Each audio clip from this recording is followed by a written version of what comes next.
Craig just said it's a big statement there from Arsenal. Robbo, would you agree with that?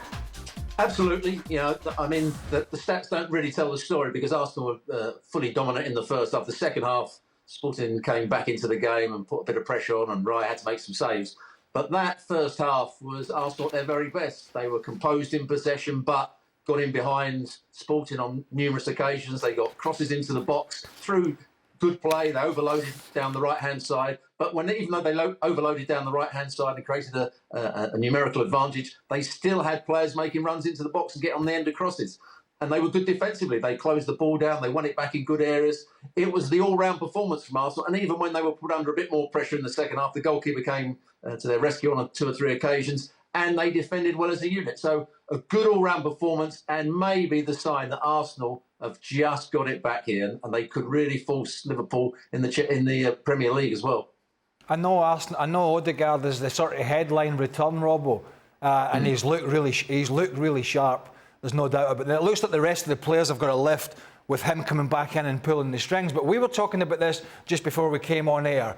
If they can keep this back four fit, this is a really solid foundation to take them through the rest of the season, if they can keep them fit.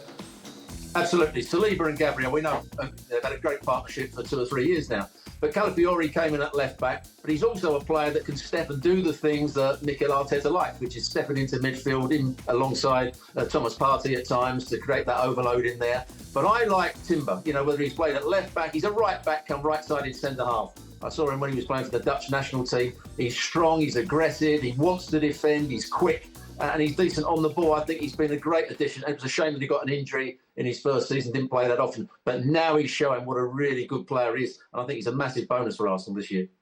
I just think there's a run coming for Arsenal, and we were sort of discussing this before the international break, and maybe there was a few doubters out there. I mean, I wasn't saying myself that I wasn't doubting them, but I picked them to win the league this year, so I'm sort of half hoping they put a run together, because you want this title to be amongst as many, you know, the title run-in. If it's not even a run-in yet, we're not at Christmas, but you want as many teams as possible. We've always felt City would be in there.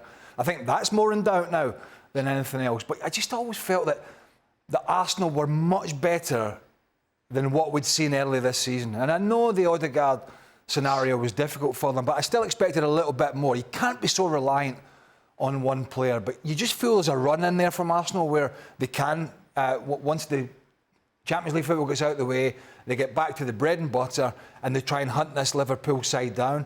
And I can see that now. You know, maybe they're going to have some headaches up front with Havertz, and maybe it's going to be Jesus at times, but they're going to have to make a bit of a mess of it. If Odegaard's on this form and Saka remains in this form and Martinelli chips in, Trossard chips in, and they keep the others fit, they're going to have to make a mess of it against most of the teams in the Premier League not to win games. When it comes to the big ones, that's a different kettle of fish. But they're so strong at the back, they're so strong in the middle of the park that you could see them putting like 7, 8, 9 wins together. The kind of runs that Man City used to put when we used to say, City, this is the year they're not going to win the league, and then they go bang, 12 wins in the spin. That's maybe a bit of an ask, but you could see Arsenal easily putting 6 or 7 wins together. And everybody's looking at Liverpool at the moment going, this is going to be Liverpool. It's a bit early for all that. Yeah. A bit early. A very interesting run ahead in the Premier League, and no doubt a lot of talk about what's going on with the Premier League sides in the Champions League and the rest of the Champions League teams on the next edition of the Gab and Jules show. Make sure to join our podcast feed to stay up to date with these two twice a week.